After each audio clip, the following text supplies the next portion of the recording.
Hello and welcome, Kim Knight here, aka the Kiwi Health Detective. And in this video I'd like to share how you can recover or rediscover your authentic health and happiness. And how it is possible to reduce and clear symptoms, whether they're physical or in the mind, at a mental level or emotional, by identifying and understanding and then clearing the root cause of the problem. So here we are. Most people are seeking happiness, and if they've lost their health, they're seeking health. And both of these things are very, very intimately connected. And most people do not realize how their level of health is affected by their level of happiness or unhappiness. So we're going to be showing this quite clearly in this short explanation. Now, as far as health is concerned, most people tend to think in our society that if we just eat well and exercise, then we'll stay healthy. But as you're going to see, there are many, many more factors which we need to take into account if we want to maintain our health or if we want to recover from a chronic illness. And a lot of people will think that just positive thinking will lead to happiness. But again, there are a lot more factors that we need to take into account in order to experience authentic happiness. So this little video is about how to recover our health and happiness, which really is about rediscovering the health and happiness that is our natural state. Naturally, we are healthy and we are happy. So if we're not experiencing happiness or health, then there must be something getting in the way. There must be something that has taken us off track. And we need to find out what is that and how can we get ourselves back on track. So why is it that these things elude us? Why is it if we're wanting health, we're not experiencing it? Why is it if we're wanting abundance that we're not experiencing it? And why is it if we want to feel happy, we're not experiencing it? So first of all, I'm going to start by just reminding you that a human being is made up of 4 core essential elements. Of course, we have our physical body, and then we have the mental part of ourselves, which consists of our thoughts, our beliefs, our memories, our conditioning, everything that goes on in the brain at a mental level. And then we have our emotional self, our feelings. How do we feel about things? And then we have our spiritual self, which may or may not include some form of religious or spiritual belief, but it will include what we call our values and our meaning and our purpose in life. And everybody has that.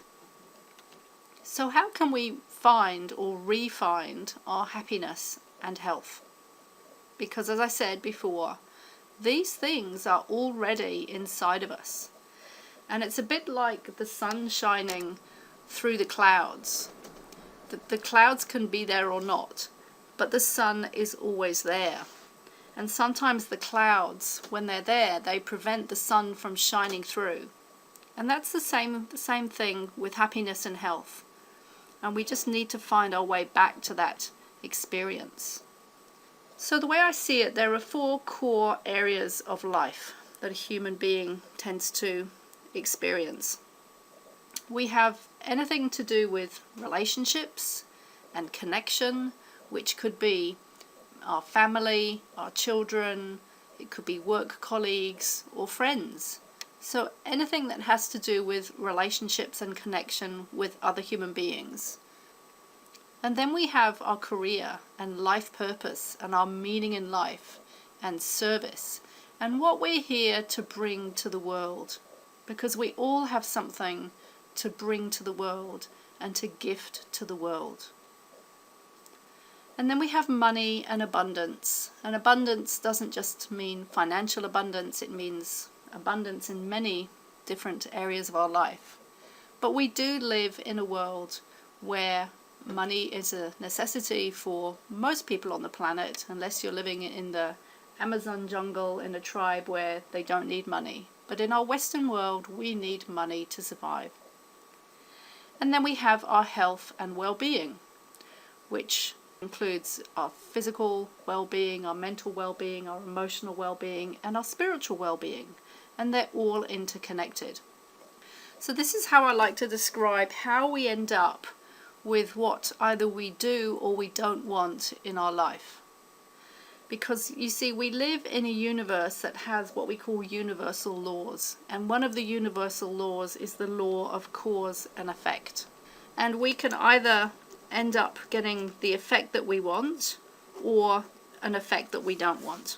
And of course, if we're ending up with results that we don't want, then we want to know how do we start getting results that we do want instead. So let's start with an ideal scenario and what most people are wanting and yet not many people seem to be experiencing. So let's say as we grow up, we're treated well, we're loved and we're cherished. And down here at the bottom of the chart, we have what are called events and circumstances.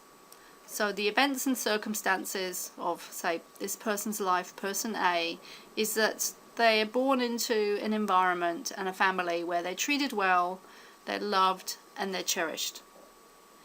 And whatever we experience in life will automatically trigger an internal response in the body. So in this situation, the internal response will be that this child will probably feel good and happy, and very importantly will feel safe and will feel loved.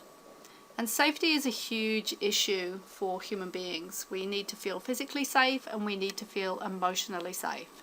And I've done some other videos, some very comprehensive videos about this safety issue, so please go and have a look at those on my YouTube channel for more information on this safety issue. But if we grow up in this environment, we're going to feel good, happy, safe and loved. And as a result of that, our body is going to feed back to us certain emotions as a response, as a feedback. And the feedback that we're likely to experience in such an environment are emotions like joy and happiness and inner peace and trust. So essentially, in a nutshell, we're going to feel good inside. And we then give meaning to everything that happens to us in our life. And so we may create the meaning from this experience of, for example, life is safe, I am safe, and I am lovable. And this meaning then turns into an identity which we create. And the important thing to remember here is these identities are created by the age of 7. And even earlier, scientists now are saying perhaps even by the age of 5 or 4.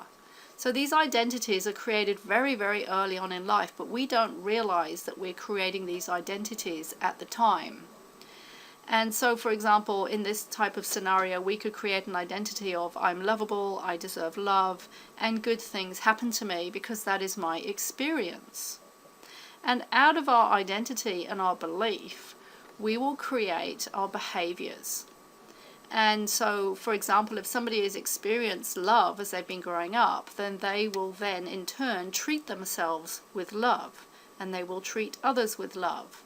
And if they experience growing up in an environment where they feel safe and trusting, then they will trust themselves, they will trust other people, and they will trust life. And so the cycle sort of repeats itself. Whatever our first experience is, we just repeat that cycle. But we don't know we're doing that, we're not doing it consciously. And the end result of that is that we will find that we are treated well by other people and that we do experience internal happiness and health and abundance. And remember, all of this is our natural state. But for many people, this is not the outcome. They did not experience this cause, and therefore they're going to experience a different end result or effect. So let's look at what the other half experience, if you like, and it's probably in our Western world probably more than half. So here we are over here, the event or the circumstances and the environment are we're mistreated, we're not treated well, we're either, for example, mentally abused, emotionally abused, physically abused, and that could be minor and it could be very major. Or we experience not being loved, being criticized, being judged, being punished. We're not cherished, we're not acknowledged, we're not respected. And these, by the way, are all what are being called by the Human Givens Institute, these are all what we call emotional needs and developmental needs. And human beings have certain developmental and emotional needs that need to be met by the age of 7 years. And these needs are called by the Human Givens Institute human givens, because they should be a given.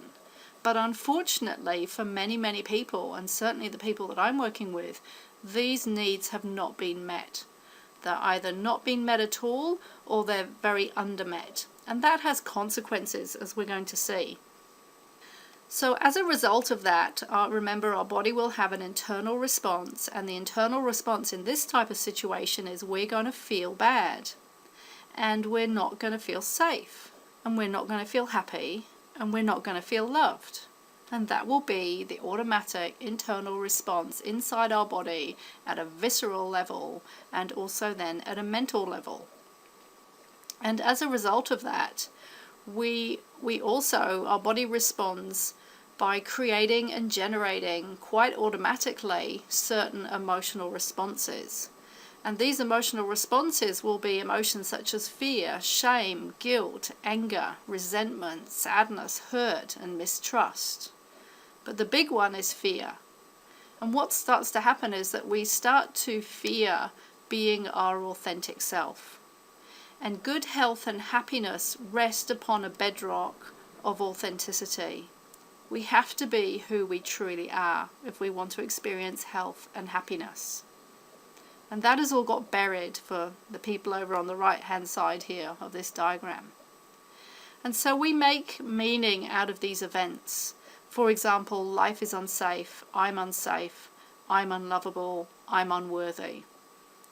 And out of that we create our identity, which is what we could call a false identity because it's not the truth of who we are. And we create an identity such as I'm unlovable, I deserve bad things to happen to me, and essentially I'm unworthy and I'm bad. Because if we feel bad, we then come to the conclusion unconsciously that I am bad. I must be bad.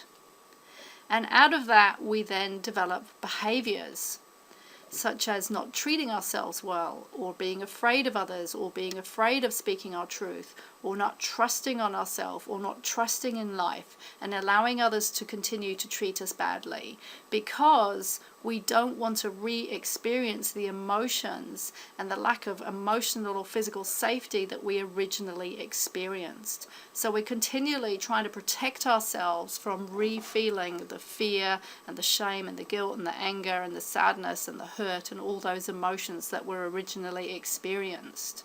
But we don't know we're doing it because this was all set up at a very early age. But actions lead to consequences.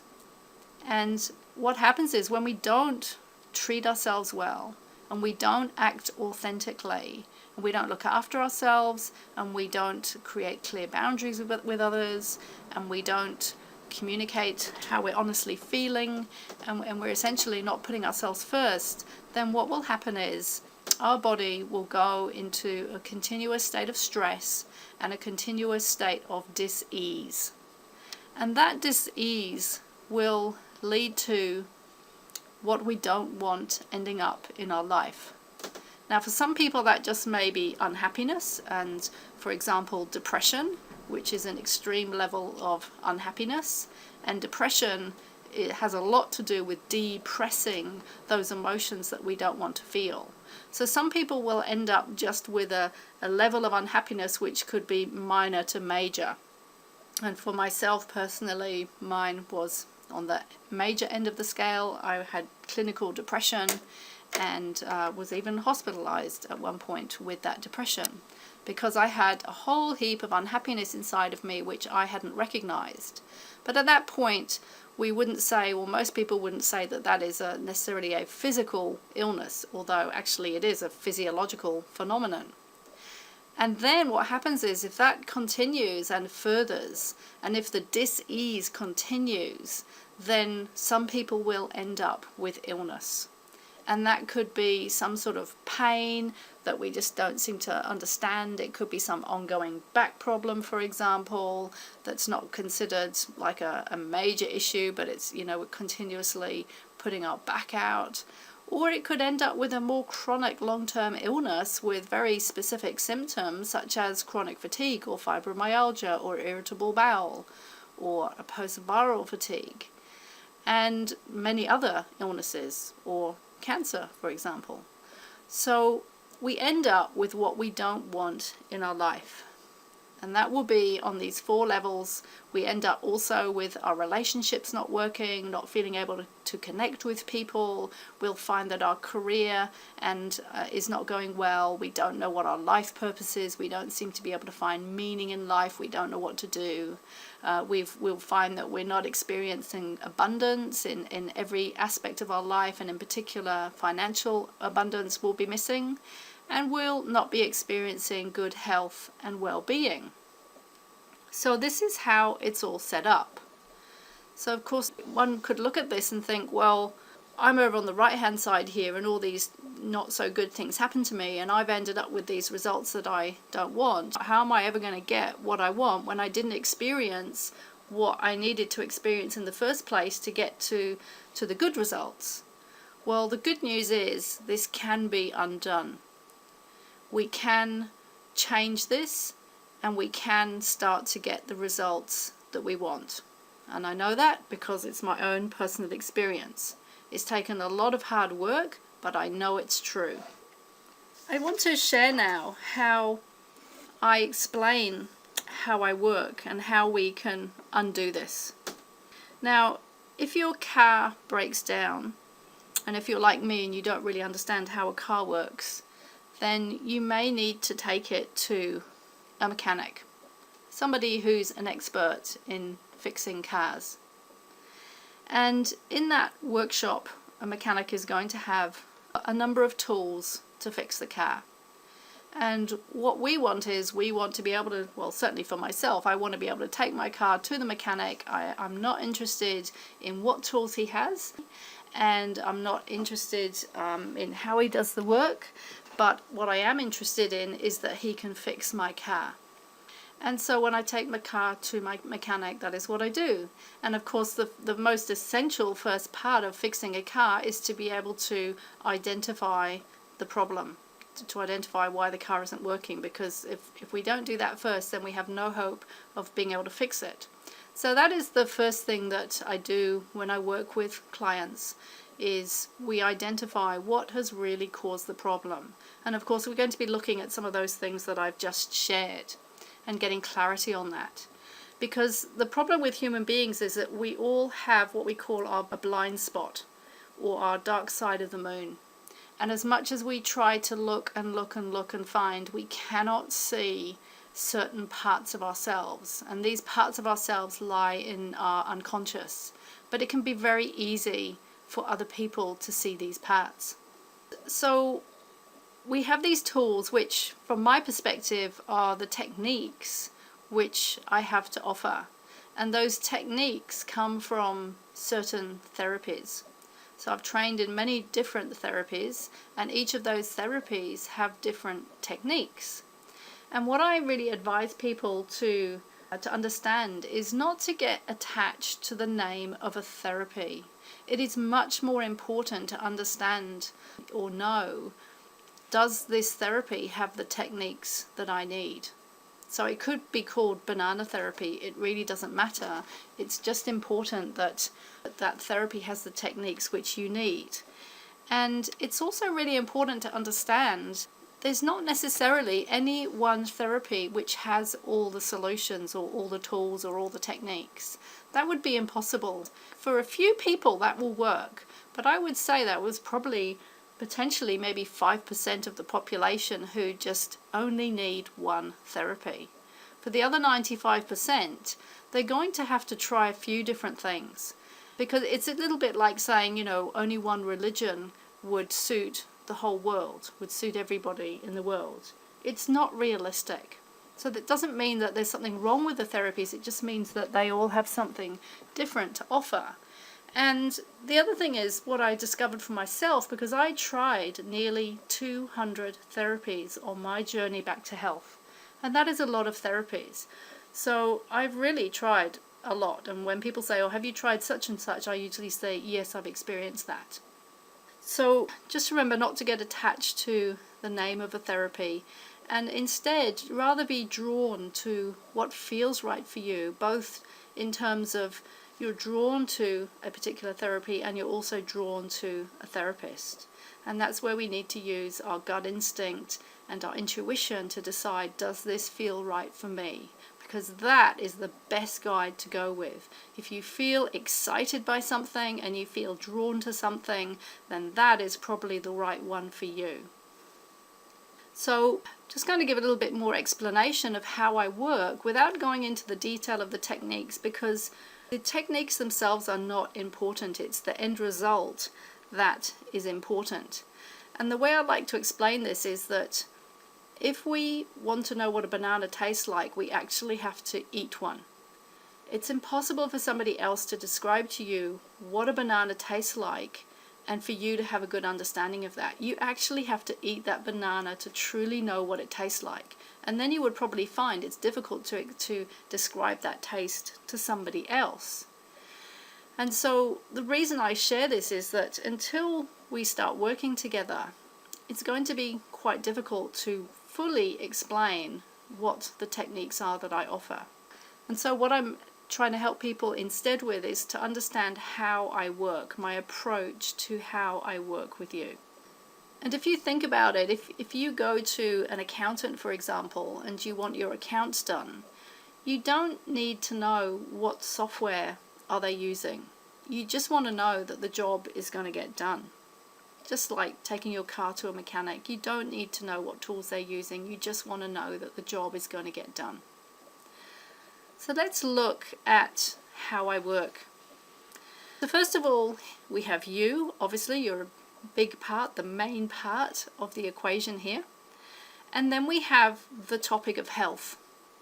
And in order to rediscover our health or our happiness, we're going to have to understand what is health, what is happiness, and what is illness, and what leads from health to illness and back to health. And then when we do that, when we have a full understanding of ourselves and we have a full understanding of this path to health and happiness, then we will start getting the results that we want rather than the results that we don't want.